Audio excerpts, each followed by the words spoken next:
Good afternoon, everyone. Lots going on. Sorry I'm late. But here we go. Let's get into it. I've noticed a lot of polls coming out, and it doesn't matter who does the poll really, but the big news agencies like Global are pushing these polls, and they say things that you and I, or a lot of Canadians that I know anyway, don't agree with. It's really interesting. Like this one. A new poll conducted by Ipsos exclusively for Global News found that 67% of Canadians agree that Canada needs the ability to vaccinate before reopening. Do you agree? Here's the quick and dirty Twitter poll. 95.9% say, no, we do not agree. That is not what we agree with. And here's the polls put out just today, just by Global News.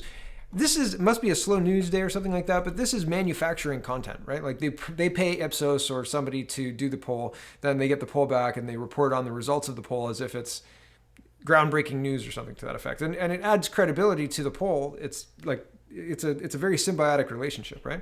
But here's one. This Ipsos poll conducted on behalf of Global News found that nearly 4 in 10 say they are not rigorously adhering to physical distancing and self-isolation guidelines. Right? Others, his comments come out on the heels of a new Angus Reid poll that finds an overwhelming majority of Canadians do not believe China has been transparent about its handling of the pandemic. And then this morning was one. And there's a bunch of other ones like this that just seem to, I don't know, push different slants and things that you wouldn't expect. And then here's another one. Here's an iPolitics poll. A majority of Canadians do not approve of mandatory contact tracing app. I was going to try and find one on Global News or another major news network that was saying that 50% of Canadians love the idea of contact tracing, but I don't have time today, so I apologize. But I have no doubt that there are polls out there that say that, because the interesting thing about this is I don't even believe this one, right? Like, it's an iPolitics poll, and they get all sorts of breakdowns and stuff. But I mean, there's only 1,400 people. We're a country of 37 million people, right? This being indicative of a Canadian population is just ridiculous. It's just crazy. It's like you could maybe make a case, like, sampling of the population, say maybe this city believes this, or maybe even the province, right? But to say Canadians, right? 1,400 people across the country. Like, yeah, sure. Okay. Yeah. Right? Like, I just don't get it. This is the news article that went with the first poll. And so it says wider testing, surveillance needed to catch asymptomatic cases. Experts. See the proposition? A new poll says 67% of people agree that Canada needs to be vaccinated. And then the article is wider testing, surveillance needed to catch asymptomatic cases. Experts. My question is, if this thing's as bad as they say it is, and we reopen, wouldn't you expect this to have exactly what would have happened a couple of months ago happen now? Or is the social distancing and the hand washing going to quash all of that? I don't understand what the expectation is. So here's the article I just want to point out. A new poll conducted by Ipsos exclusively for Global News found the majority of Canadians, 72%, agreed that Canada needs the ability and capacity to test widely for COVID-19 before society can be reopened. That's the same poll referenced in the tweet earlier, right? Different line, like different question, but 72% agree with that. What's more, the survey found 67% agree that Canada needs the ability to vaccinate against COVID-19 before reopening. I scroll down a bit.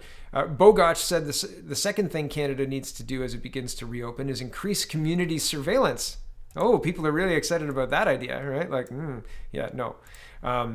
He said that there are a number of ways this can be done. The general idea, he explained, is to randomly sample people who do not appear to have COVID-19. This is just a way of screening the general population to look for a possible case which may be indicative of more cases in the area, he said.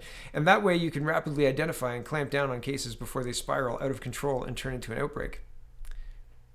See, it's this idea that you can catch it before, like by randomly testing, and you can catch it before it spirals into an outbreak. But Patty Haydu was saying just one case in the world and we're all still possibly infected or being touched by COVID-19.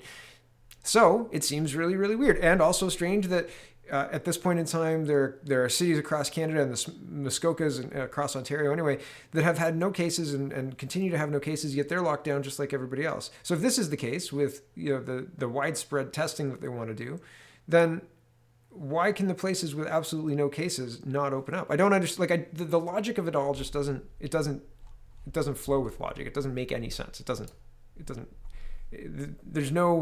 There's no, oh, okay, that makes sense then. Like it just doesn't make sense, and it's not going to make sense. And that's the problem, right? National Post. This is a story. So initially I was going to go a bit deeper in the poll thing, but this just took my attention today. So here's the National Post, and this is reported yesterday. Today's the 13th. This was reported May 12th.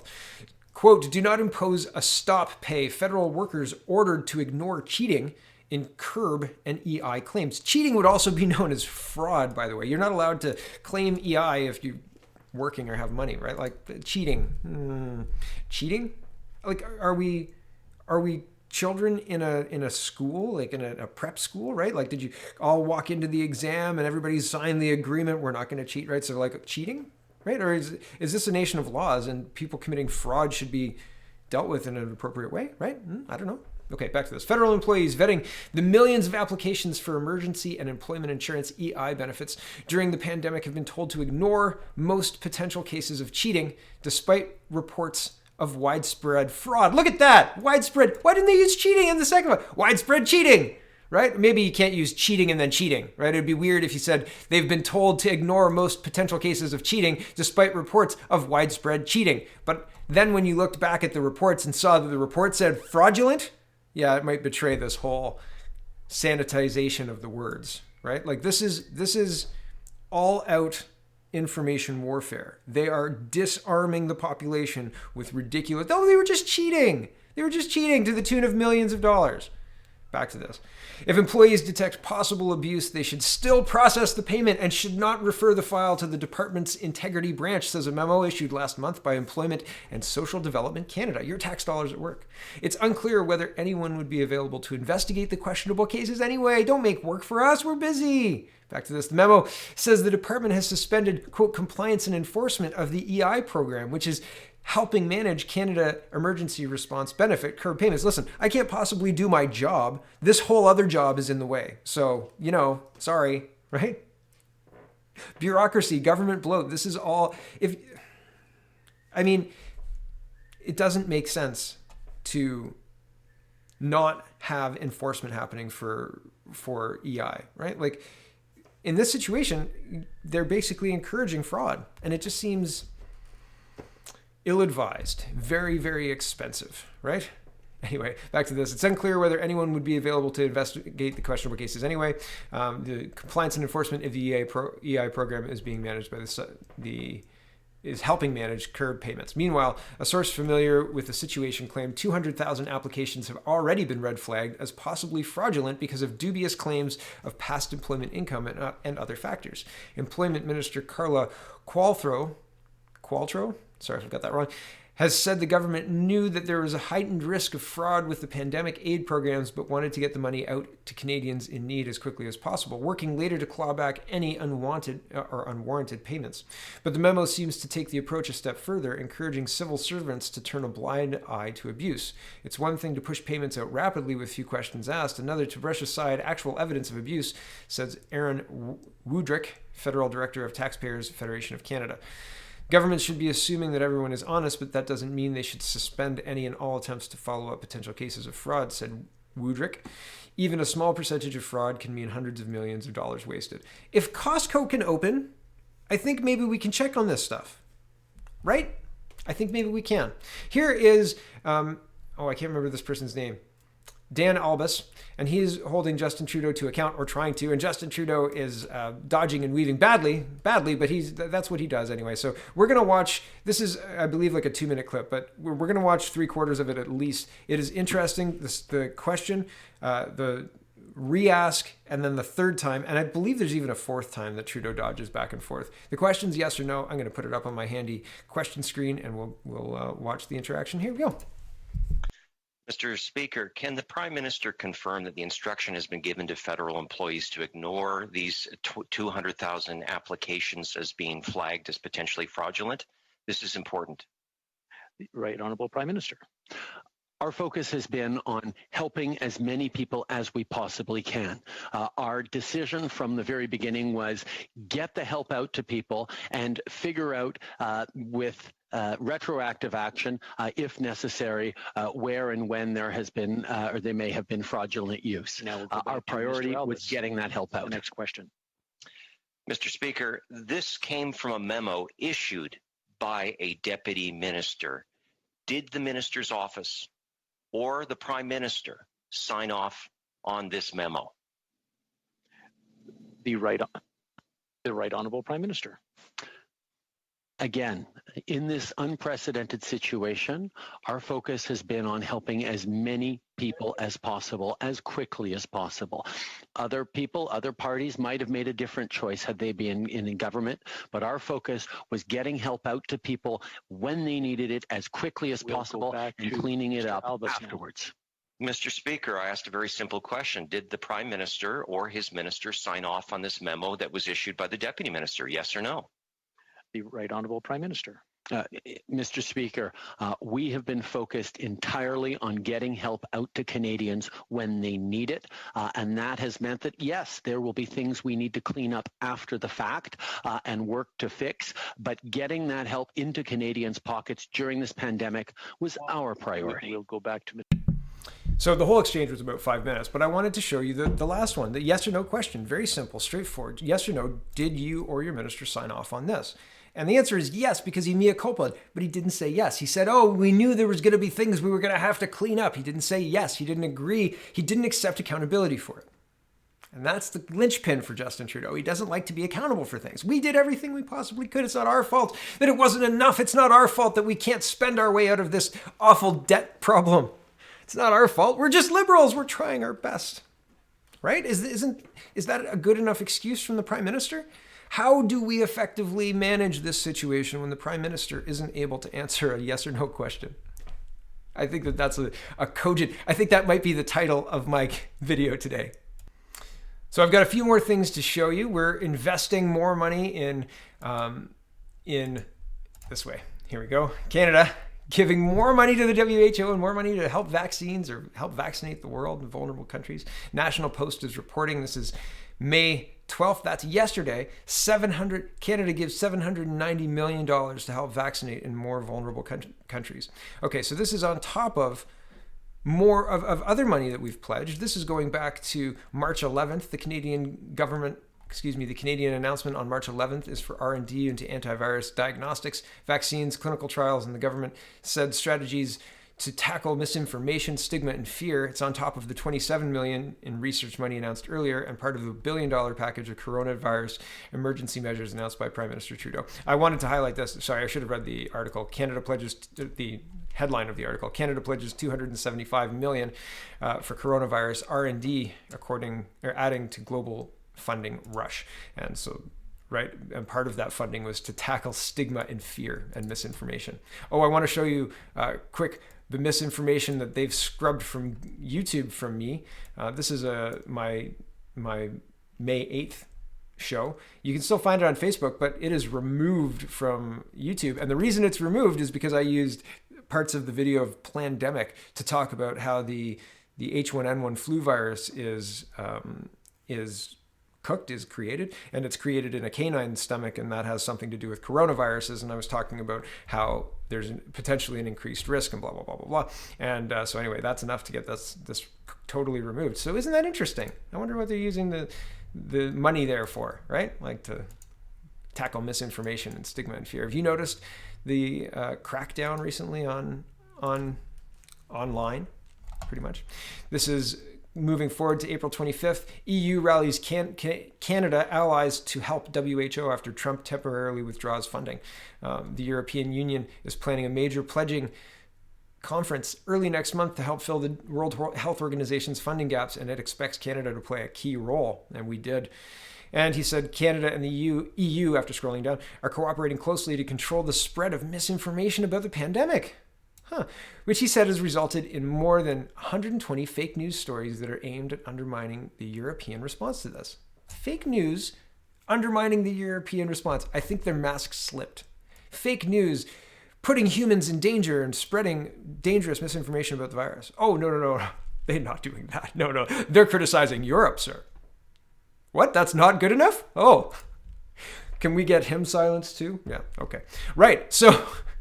Isn't that crazy? And a global challenge. This is moving forward to May 4th, right? Now is May 13th, just in case you're keeping track. I've said that already. I do know that. CTV News is reporting PM Trudeau commits $850 million to global fight against COVID-19. That's roughly 550 million euros, or 150 million more than Donald Trump would have given them from the United States. I guess I'll read this. Prime Minister Justin Trudeau says that Canada is contributing $850 million to the global fight against COVID-19, a commitment he made Monday morning during a virtual global summit focused on raising funds for research and development of vaccines and treatments for the deadly respiratory virus. He called the funding a beginning, and a beginning was in March. We're at least $1 billion in, maybe 1.2, 1.3, maybe more. Like, what are we getting from this? A vaccine next year that I'm not going to take, and I will be demonized for it? Not a chance. That's fine. He called the funding a beginning. More to come as the international community collaborates on tackling the novel coronavirus that's rapidly spread across the world. In the fight against COVID-19, our first focus will always be here at home, but this is a global challenge to keep Canadians safe and restart our economy. We need to defeat this virus, not just within our borders, but wherever it's found. That's how we'll beat COVID-19 for good, Trudeau said, speaking about this pledge during his address to Canadians outside Rideau Cottage. Joining the fundraising event, the Prime Minister highlighted that to date, the federal government has committed funding to various domestic research efforts that will contribute to their finding to the global effort. This has included funding to Canadian life sciences companies and to the World Health Organization's treatment trials, as well as creating strategies to tackle misinformation, stigma, and fear, according to a government statement. Don't you forget about that. They're shaping everything online. Everything they do tackles misinformation, stigma, and fear. And here's the last one. In a no surprise to anyone, CBC is reporting, and this is yesterday as well, 5:34 p.m. Federal deficit likely to be higher than $252 billion. Oh, you think? How much of that is fraudulent? Back to this. The Parliamentary Budget Officer, PBO, says the federal deficit likely will exceed what he projected at the end of April as the federal government continues to spend billions of dollars on COVID-19 support programs with no clear end in sight. Speaking before the Commons Finance Committee on Tuesday, Yves Giroux said the $252 billion figure he cited only a few weeks ago is a lowball estimate of just how much the programs will cost the federal treasury this fiscal year. He said Finance Minister and Will Ferrell lookalike Bill Morneau should provide a fiscal update soon to give Canadians a better sense of how much Ottawa is spending on the pandemic. The $252 billion figure was based on the data the PBO had as of April 24th. Since then, said Giroux, new programs have been announced for commercial rent support, the agricultural sector, students and seniors, things he called very expensive measures. Quote, I think $252 billion is on the very optimistic side as things stand now, said Giroux. In all likelihood, the deficit will be higher than $252 billion. If I had to bet on that number, I'd say it's more likely to be worse than to be better than that. It sounds like a salesman who you said, okay, how much is the fridge? And he's like, it's a little bit more than you think it is. And you're like, well, how much more? He's like, if you think 1,000, it might be 4,000. And that might be low, right? It's a bad salesman, man. You're like, ooh, you're not selling it. You're not selling it, Frank. Anyway, back to this. In fact, depending on how long the pandemic lasts, it's possible that the pandemic programs could cost more than what the entire federal government spent last year on everything, which was roughly $337.8 billion for the 2018-19 fiscal year. And that was $20 billion, roughly $14 billion more than we had to spend. That's what was spent. So everybody buckle up. It looks like spending's back on the menu, boys, and we've got another at least $100 billion to spend. We've got to blow through. I mean, that's a target, isn't it? Right? I mean, which special interest groups are you going to get that last $100 billion? I'm betting on the Chinese Asian Infrastructure Bank, Silk Road. That's what I think that's where I think the money's going to go. And why? Why do I think that? Because they're going to pay for the vaccine. They're going to say, we've got to rush this vaccine. We're going to pay for the vaccine. We're going to send it to China. All the Chinese people are going to come here and we're going to work together and everybody's going to be happy and we're going to roll out the vaccine super fast. That's where I think the money's going. Gone. Poof. Is that what you want? This is our leadership. This is our government, right? This is how things are being decided with a prime minister who is absolutely unable to answer a simple yes or no question. Did that minister authorize that memo that said, yeah, turn a blind eye to that fraud? Yes or no, Justin? Yes or no? Can you answer? No? That's a problem. That's a big, big problem. Thanks for watching, everybody. Check out CanadaPoly.com. Check out CanadaReport.co and check out SpeakingMoistly.co. I had a new episode posted yesterday, and it was a lot of fun. Greg and I had a lot of fun chatting, and it was good. And I'm scheduled to be on tomorrow with Frank, so I hope you check that out. Have a wonderful, wonderful